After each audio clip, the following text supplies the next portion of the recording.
ઇન્ડિયાના એક્ઝામ્પલની વાત કરું, every successful man you see in this world will be distinct by his thoughts. કોઈ બી સક્સેસફુલ માણસને લો, અહીંયા બેઠેલામાંથી કોઈ બી સક્સેસફુલ હશે, એને બી મળીને ઇન્ટરવ્યૂ લેજો, એ વ્યક્તિ સક્સેસફુલ એટલે હશે કારણ એના વિચારો જુદા હશે બધા કરતાં. ધીરુભાઈ અંબાણી એ વર્ષો પહેલાં પેટ્રોલ પંપ ઉપર બધાની જેમ પેટ્રોલ ફિલ કરતા હતા. જન્મજાત એ મિલિયનર નહોતા, પણ એનો વિચાર જુદા હતા. એની સાથે જેટલા બી પેટ્રોલ ફિલ કરતા હતા પેટ્રોલ સ્ટેશન ઉપર, બધાને એવો વિચાર આવતો હતો કે ભવિષ્યમાં પેટ્રોલ પંપ આપણું હોય તો આપણી લાઈફ કેવી સારી જાય, કે આપણને એક સારું ઘર હોય, સારી કાર હોય, આપણે સુખ સાહેબીથી ફરી શકીએ, રહી શકીએ, રેસ્ટોરન્ટમાં જઈ શકીએ. એની સાથેના જે બધા પેટ્રોલ ફિલ કરતા હતા એને એવો વિચાર આવતો હતો. ધીરુભાઈ અંબાણીને બીજો વિચાર આવ્યો. એને થયું કે leave aside filling petrol in people's car, leave aside owning the petrol pump, but what if I can own the petrol itself. કે આ પેટ્રોલ પંપ નહીં, પણ મને જો પેટ્રોલ જ મારું હોય તો હું કેટલો મોટો માણસ બની શકું. પણ ધીરુભાઈ અંબાણી એનો વિચાર છોડ્યો નહીં. He was distinct. એને એનો વિચાર પકડી રાખ્યો તો આજે જામનગરની refinery is the largest refinery in Asia. એશિયાની મોટામાં મોટી રિફાઇનરી છે જામનગરની. પણ એને નક્કી કર્યું હતું કે મારે પેટ્રોલ પંપ નહીં, મારે આ પેટ્રોલના માલિક થવું છે. He was distinct by his thoughts. એના વિચારો જુદા હતા તો માણસ આજે જુદો છે.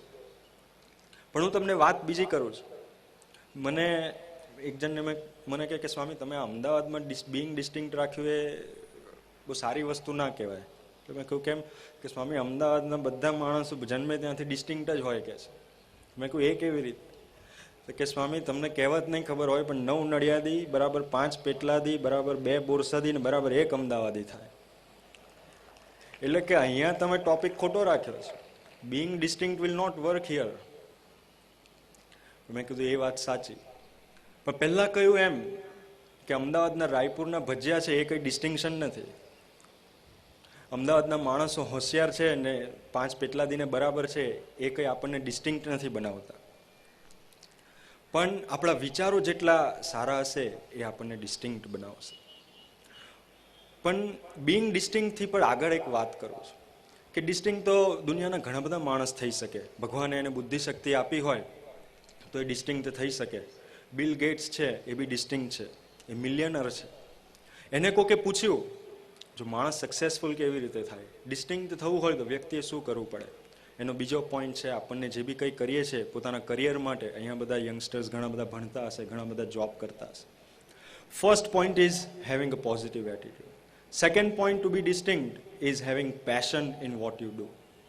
બિલ ગેટ્સને પૂછ્યું એક જણે કે તારા જીવનનું ધ્યેય વર્લ્ડનો રિચેસ્ટ મેન થવું એ હતું કે મિલિયનર કે બિલિયનર થવું એ હતું? તો બિલ ગેટ્સે કહ્યું કે ના, મેં કોઈ દિવસ એવું વિચાર્યું નહોતું કે મારે આ વર્લ્ડનું રિચેસ્ટ મેન થવું છે. એ વિચાર મને કોઈ દિવસ આવ્યો નથી. તો કે તું વર્લ્ડનું રિચેસ્ટ મેન થયો કેવી રીતે? એને કહ્યું કે મને સોફ્ટવેર રાઇટિંગ ગમતું હતું. I use to love writing software, અને એ કરવામાં હું ક્યારે વર્લ્ડનું રિચેસ્ટ મેન થઈ ગયો એ મને ખબર ના પડી. એ બિલ ગેટ્સને પેશન હતું સોફ્ટવેર લખવા માટે. એને એના કોલેજના જે યર્સ છે એ પૂરા નથી કર્યા. He is a college drop out. Steve જોબ્સને પૂછ્યું, આઈફોન જેને બનાવ્યો, એપલનો માલિક, કે તારા જીવનનું ધ્યેય શું હતું? કે આટલા મોટા સક્સેસફુલ માણસ થવું અને આટલા મોટા મિલિયનર થવું એ હતું? સ્ટીવ જોબ્સે કહ્યું કે ના, એવું મેં કોઈ દિવસ વિચાર્યું જ નહોતું. પણ હું જે બી કંઈ કરતો હતો એ વસ્તુ મને ગમતી હતી, એટલે એ કરવામાં હું ક્યારે બિલિયનર થઈ ગયો એની મને ખબર ના પડી. એવું જેટલા બી સક્સેસફુલ માણસ હશે એને પૂછશો કે તમે સક્સેસફુલ કેમ થયા, કે તમે ડિસ્ટિંક્ટ કેમ થયા કોમન મેન કરતાં, એનો જવાબ એક જ હશે કે અમારા એ લોકોના જીવનમાં એવું પેશન હતું જે વસ્તુ માટે એ લોકો મરી ફીટ્યા. પણ એનાથી આગળની બીજી વાત છે કે જેમ કહ્યું કે આપણે આપણી બુદ્ધિશક્તિથી ડિસ્ટિંક્ટ થઈ શકીએ. આપણે આપણી બુદ્ધિશક્તિ વાપરીને કોઈ પણ જે વસ્તુ કરીએ છીએ, કાર્ય કરીએ છીએ, એ પેશનફુલી કરી શકીએ અને એમાં સક્સેસફુલ થઈ શકીએ. પણ જીવનમાં એક પોઈન્ટ એવો આવે કે એમાં વ્યક્તિ ગમે એટલો ડિસ્ટિંક્ટ હોય પણ ત્યાં આગળ એ નિરાશ થઈ જાય. અને એ આ 21st સેન્ચુરીની બહુ મોટામાં મોટી સમસ્યા છે, અને એ છે ડિપ્રેશન. તમને એક ફેક્ટ કહું કે આઈઆઈટી દિલ્હી, આઈઆઈટીમાં તો કેવા માણસ જાય.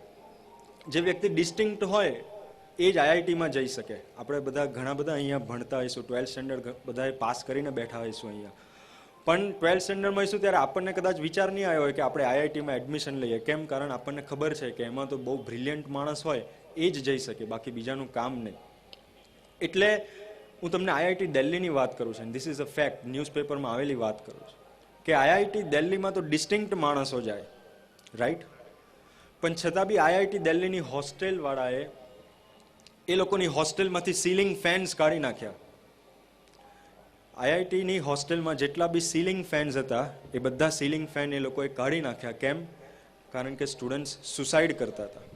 તો જે વ્યક્તિ ડિસ્ટિંક્ટ છે, જે વ્યક્તિ આઈઆઈટીના 3rd યરમાં આવશે ત્યાર પહેલાં એની પાસે સારામાં સારી જોબ હશે, ત્યારે એના પાસે સારામાં સારી ગાડી હશે, સારામાં સારું ઘર હશે, સારામાં સારું એનું કરિયર હશે, છતાં બી વ્યક્તિ સુસાઇડ કેમ કરતો હશે? એનું કારણ ડિપ્રેશન છે. પણ એ ડિપ્રેશન કેમ આવતું હશે? જો ડિસ્ટિંક્ટ તો છે પણ ડિપ્રેશન કેમ આવતું હશે? અને ડિપ્રેશન આવે છે તો એનું સોલ્યુશન કેમ નથી મળતું એને? એ આઈઆઈટી દિલ્હીનો સારામાં સારું એજ્યુકેશન એને ડિપ્રેશનમાંથી બહાર કેમ નથી કાઢતું? પણ એ ડિપ્રેશનમાંથી બહાર કાઢવા માટે જીવનમાં કોઈક સંતની અનિવાર્યતા છે. ત્યાં આગળ બિંગ ડિસ્ટિંક્ટ કરતા એક શબ્દ આગળ છે અને એ છે બિંગ બ્લેસ્ડ. કે આપણને એવા આશીર્વાદ આપવાવાળા સંત જોઈએ જે આપણે કદાચ આપણા લૌકિક કરિયરમાં ડિસ્ટિંક્ટ તો હઈશું પણ આપણને આધ્યાત્મિકતા કે આપણને સુખ શાંતિ અને આનંદમાં લઈ જશે એટલા માટે આશીર્વાદ જોઈએ. અને એ આશીર્વાદની તમને વાત કરું 5000 વર્ષ પહેલાંની વાત. આપણે બધાએ મહાભારત જોયું હશે કે અર્જુન હતા એ પોતે ડિસ્ટિંક્ટ હતા. He was distinct, he was different from the common man. એની સાથે ઘણા બધા ધનુર્ધર હતા. એના 4 ભાઈઓ હતા, સામે કૌરવો હતા. બધા દ્રોણાચાર્ય અને કૃપાચાર્ય પાસે ધનુર્વિદ્યા શીખતા હતા. But Arjun was distinct. એ વર્લ્ડનો બેસ્ટ આર્ચર હતો એ સમયમાં, વર્લ્ડનો સારામાં સારો ધનુર્ધર હતો. 5000 વર્ષ પહેલાંની વાત કરું છું. એ ડિસ્ટિંક્ટ હતા એના કાર્યથી. પણ જ્યારે મહાભારતનું યુદ્ધ થયું અને પહેલો દિવસ હતો ત્યારે અર્જુને ભગવાન કૃષ્ણને કહ્યું, એના સારથી હતા, કે મારો રથ કૌરવોના જે સૈન્ય છે એની પાસે લઈ જાઓ, મારે જોવું છે કે મારે કોની સાથે યુદ્ધ કરવાનું છે.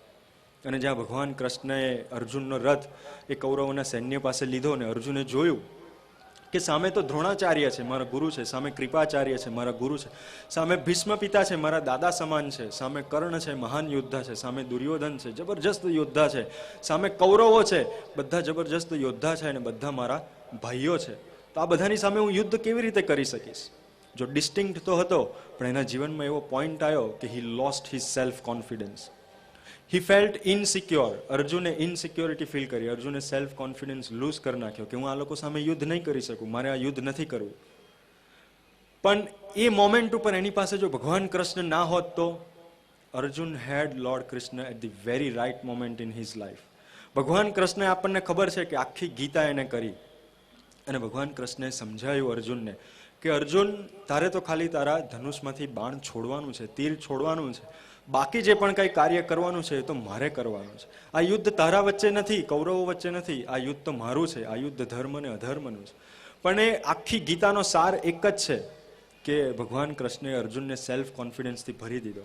ભગવાન કૃષ્ણે અર્જુનને જે ઇનસિક્યોરિટી હતી કે મારું થશે શું, એ ઇનસિક્યોરિટીમાંથી એને બહાર કાઢી અને એને નિશ્ચિંત કરી દીધો. અને પછી અર્જુન યુદ્ધ લડ્યા અને યુદ્ધ જીતી ગયા.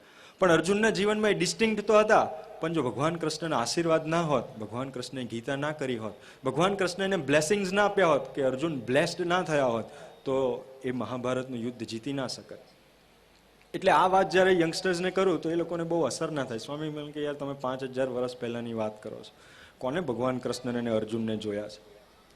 પણ હું તમને રિસન્ટ એક્ઝામ્પલની વાત કરું કે ભગવાન કૃષ્ણની જે ગીતા હતી, આપણું જે ઇન્ડિયન કલ્ચર છે એ આપણને ડિસ્ટિંક્ટ કેવી રીતે બનાવે છે. અને ઇન્ડિયન કલ્ચર કેટલું જબરજસ્ત વસ્તુ છે. આપણને આપણા કલ્ચરનો મહિમા નથી. કોઈ પણ વસ્તુ જ્યારે વેસ્ટર્ન કલ્ચરમાંથી આવે ત્યારે આપણને એનો મહિમા જાગે. યોગા જ્યારે કોઈ ભૂરીઓ કરે તો આપણી 4 આંખ થઈ જાય, બીજે દિવસથી આપણે ચાલુ થઈ જાય. પણ એ જ યોગા વર્ષો પહેલાં આપણા ઇન્ડિયન કલ્ચરમાંથી ગયા છે ત્યાં, એ આપણે ભૂલી જઈએ છીએ. એ ભાગવદ્ ગીતા શું કામ કરે છે આપણા લાઈફમાં, એ ભગવાન કૃષ્ણએ 5000 વર્ષ પહેલાં જે વાત કરી હતી ભગવદ્ ગીતામાં, એ વસ્તુ આજે પણ કેટલી સાકાર છે ને શું કાર્ય કરે છે એની નાનકડી વાત કરું. કે જ્યારે સેકન્ડ વર્લ્ડ વોર ચાલતો હતો ત્યારે અમેરિકાના પ્રેસિડેન્ટ હતા ફ્રેન્કલિન રૂઝવેલ્ટ. અને ત્યારે એક વ્યક્તિ એટોમિક બોમ્બ ડેવલપ કરતી હતી, એનું નામ છે Robert Oppenheimer. He is the father of the atomic bomb. જે વ્યક્તિ એટોમિક બોમ્બ ડેવલપ કર્યો, આઇન્સ્ટાઇનના ઇક્વેશન E = mc² ઉપરથી એની વાત કરું. એ રોબર્ટ ઓપનહાઈમર જર્મનીમાં આઇન્સ્ટાઈનના ઇક્વેશન ઉપર રિસર્ચ કરતા હતા. અમેરિકન્સને ખબર પડી કે જો જર્મન્સ એટોમિક બોમ્બ બનાવશે તો અમેરિકા સુપર પાવર નહીં રહી શકે. એટલે ફ્રેન્કલિન રૂઝવેલ્ટ બહુ ઇન્ટેલિજન્ટ હતા. એને રોબર્ટ ઓપનહાઈમરને કહ્યું કે તું તારી ટીમ સાથે અમેરિકા આવી જા, યુએસએ. તને જે બી કંઈ રિસોર્સિસ જોઈશે એ બધા હું આપીશ, પણ you develop the atomic bomb for us and not for the Germans. એટલે રોબર્ટ ઓપનહાઈમર એની ટીમ સાથે યુએસએ જતા રહ્યા. વર્ષોના રિસર્ચ પછી એને એક ડેટ ફાઇનલ કરી કે on the 16th of July I will test my atomic bomb. એટલે ફ્રેન્કલિન રૂઝવેલ્ટ અમેરિકન પ્રેસિડેન્ટ છે, એને ખબર પડી કે 16 જુલાઈએ રોબર્ટ ઓપનહાઈમર એનો બોમ્બ ટેસ્ટ કરવાનો છે. ફ્રેન્કલિન રૂઝવેલ્ટે રોબર્ટ ઓપનહાઈમરને બોલાવ્યો અને કહ્યું કે don't perform your experiment on 16 July but perform it on 10th જુલાઈ. કેમ કે બિકોઝ મારે 13th જુલાઈએ મીટિંગ છે અમેરિકાના અને રશિયાના અને યુકેના પ્રેસિડેન્ટ સાથે, અને એ લોકોને મારે આ એટોમિક બોમ્બના રિઝલ્ટ્સ બતાવવા છે. એ લોકોને મારે પ્રૂવ કરવું છે કે અમેરિકા પાસે એટોમિક બોમ્બ છે અને America is the super power. એટલે ફ્રેન્કલિન રૂઝવેલ્ટે પ્રેશર કર્યું રોબર્ટ ઓપનહાઈમરને. રોબર્ટ ઓપનહાઈમર સેડ નો, કે હું મારી ડેટ્સ ચેન્જ નહીં કરું. મેં મારા એક્સપેરિમેન્ટ્સની ડેટ સેટ કરી દીધી છે, મારી તૈયારી થઈ ગઈ છે, કોઈ પણ ભોગે ડેટ્સ ચેન્જ નહીં થઈ શકે. ફ્રેન્કલિન રૂઝવેલ્ટે એટલે હદ સુધી પ્રેશર કર્યું કે રોબર્ટ ઓપનહાઈમરના ફ્રેન્ડ્સ અને ફેમિલીને જર્મનીથી યુએસએ બોલાયા અને એ લોકોને કહ્યું કે તમે આને પ્રેશર કરો કે એની ડેટ્સ ચેન્જ કરે. રોબર્ટ ઓપનહાઈમર ના માન્યો. આપણે કઈ એ પરિસ્થિતિનો વિચાર કરીએ કે આપણા ઘરમાં ખાલી આપણી વાઈફ આપણી ઉપર થોડું પ્રેશર કરે કે આજે રેસ્ટોરન્ટમાં લઈ જ જાઓ કોઈ પણ ભોગે, તો આપણે કેવી પરિસ્થિતિ થઈ જાય છે. પેલાને અમેરિકન પ્રેસિડેન્ટ પ્રેશર કરે છે, આપણને આપણા કોલેજમાં આપણા પ્રોફેસર કે લેક્ચરર્સ પ્રેશર કરે કે તમારે આ ડેડલાઇન સુધીમાં પ્રોજેક્ટ કમ્પ્લીટ કરવો હશે, તો આપણી હાલત કેવી થઈ જાય છે. રોબર્ટ ઓપનહાઈમરને અમેરિકન પ્રેસિડેન્ટ પ્રેશર કરે છે કે તું તારી એક્સપેરિમેન્ટની ડેટ્સ ચેન્જ કર, પણ રોબર્ટ ઓપનહાઈમર કહે છે કે ના, I will not change my dates. Robert Oppenheimer એની ડેટ્સ ચેન્જ ના કરી. 16 જુલાઈએ રોબર્ટ ઓપનહાઈમરે એટોમિક બોમ્બનું પહેલું ટેસ્ટિંગ ન્યૂ મેક્સિકો ને સ્ટેટમાં યુએસએમાં કર્યું. જે આગળ એ એટોમિક બોમ્બ ટેસ્ટ થતો હતો એનાથી 10 માઇલ દૂર the first person standing was Robert Oppenheimer and behind him was an army of reporters and journalist. એ જર્નલિસ્ટ ઊભા હતા કે આ શું થાય છે એનું રિપોર્ટ લેવા માટે. વર્લ્ડમાં પહેલી વાર એટોમિક બોમ્બનો ટેસ્ટ થઈ રહ્યો હતો, જબરજસ્ત શક્તિશાળી વસ્તુ હતી, એ જોવા માટે એ લોકો ભેગા થયા હતા કે આ વસ્તુ કરશે શું. અને એટોમિક બોમ્બનું ટેસ્ટિંગ થયું, એ ધરતી ધ્રુજી ગઈ, ઉપર આખું મશરૂમ ક્લાઉડ ડેવલપ થઈ ગયું. 10 મિનિટ થઈ, બધું શાંત થયું અને રિપોર્ટર્સ રોબર્ટ ઓપનહાઈમર પાસે ગયા અને એ લોકોએ પૂછ્યું કે Robert, what was the first thought that came to your mind when you performed this experiment. કે પહેલો વિચાર શું આવ્યો તારા માઇન્ડમાં જ્યારે તે આ એક્સપેરિમેન્ટ પરફોર્મ કર્યો હતા. ત્યારે રોબર્ટ ઓપનહાઈમર બહુ સરસ જવાબ આપે છે.